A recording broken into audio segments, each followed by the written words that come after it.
support in beta. Western Kosi Canal project in Mithilanchal. Financial support will be provided for the Western Kosi Canal ERM project, benefiting a large number of farmers cultivating over 50,000 hectares of land in the Mithilanchal region of Bihar. Mining sector reforms. Mining sector reforms, including those for minor minerals, will be encouraged through sharing of best practices and institutions of a state mining index. A policy for recovery of critical minerals from tailings will be brought out. Under the special window for affordable and mid-income housing, SWAMI, 50,000 dwelling units in stressed housing projects have been completed and keys handed over to home buyers. Another 40,000 units will be completed in 2025, further helping middle-class families who were paying EMIs on loans taken for apartments while also paying rent for their current dwellings. Building on this success, SWAMI Fund 2 will be established as a blended finance facility with contribution from the government, banks and private investors. This fund of 15,000 crore rupees will aim for expeditious completion of another 1 lakh units. PM Gati Shakti data for private sector. For furthering PPPs and assisting the private sector in project planning, access to relevant data and maps from the PM Gati Shakti portal will be provided. Tourism for employment-led growth. Top 50 tourist destination sites in the country will be developed in partnership with states through a challenge mode. Land for building key infrastructure will have to be provided by the states. Hotels in these destinations will be included in the infrastructure harmonized list. The following measures will be taken for facilitating employment-led growth. Organizing intensive skill development programs for our youth, including in institutes of hospitality management. Providing mudra loans for homestays. Improving ease of travel and connectivity to tourist destinations. Providing performance-linked incentives to states for effective destination management, including tourist amenities, cleanliness, and marketing efforts. And introducing streamlined e-visa facilities along with visa fee waivers for certain tourist groups. Continuing with the emphasis on places of spiritual and religious significance in the July budget, there will be a special focus on destinations related to the life and times of Lord Buddha. Medical tourism and heal in India. Medical tourism and heal in India will be promoted in partnership with the private sector along with capacity building and easier visa norms. Investing in innovation.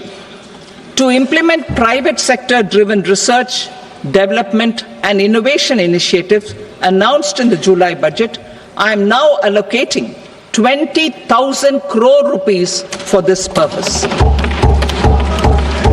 A deep tech fund of funds will also be explored to catalyze the next generation startups as a part of this initiative. In the next 5 years, under the PM Research Fellowship Scheme, we will provide 10,000 fellowships for technological research in IITs and IISc with enhanced financial support. The second gene bank with 10 lakh germplasm lines will be set up for future food and nutritional security. This will provide conservation support to both public and private sectors for genetic resources. We will start a national geospatial mission to develop foundational geospatial infrastructure and data. Using PM Gati Shakti, this mission will facilitate modernization of land records, urban planning, and design of infrastructure projects.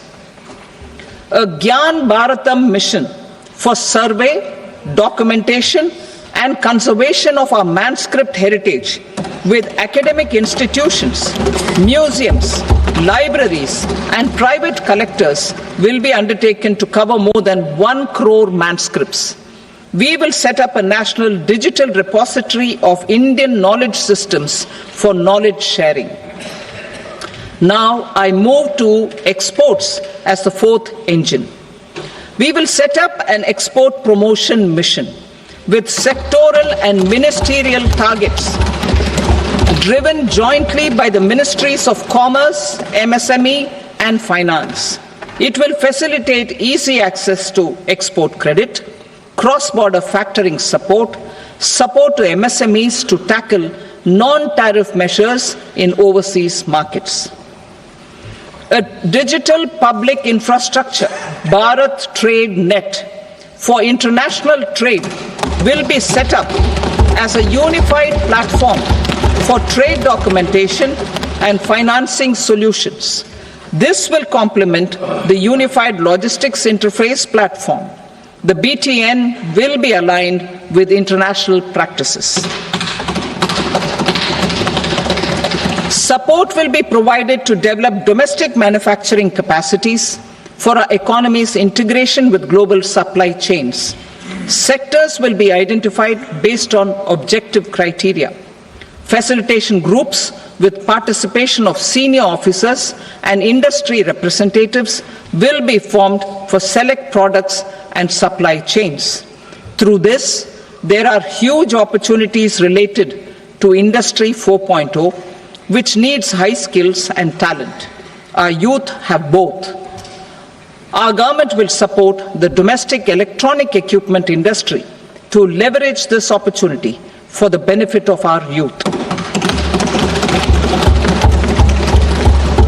A national framework will be formulated as guidance to states for promoting global capability centers in emerging Tier 2 cities. This will suggest measures for enhancing availability of talent and infrastructure, building bylaw reforms, and mechanisms for collaboration with industry. Our government will facilitate upgradation of infrastructure and warehousing for air cargo, including high-value perishable horticultural produce. Cargo screening and customs protocol will be streamlined and made user-friendly. Reforms as the fuel. Over the past 10 years, our government has implemented several reforms for convenience of taxpayers, such as faceless assessment, 2, taxpayer charter, 3, faster returns, 4, almost 99% returns being on self-assessment, and 5, Vivad Se Vishwas scheme.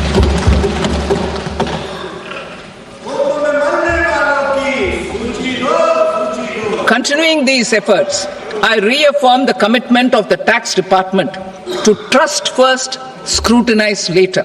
I also propose to introduce the new income tax bill next week.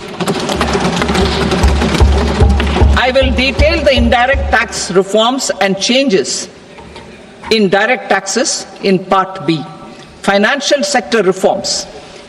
The FDI limit for the insurance sector will be raised from 74 to 100%. This enhanced limit will be available for those companies which invest the entire premium in India.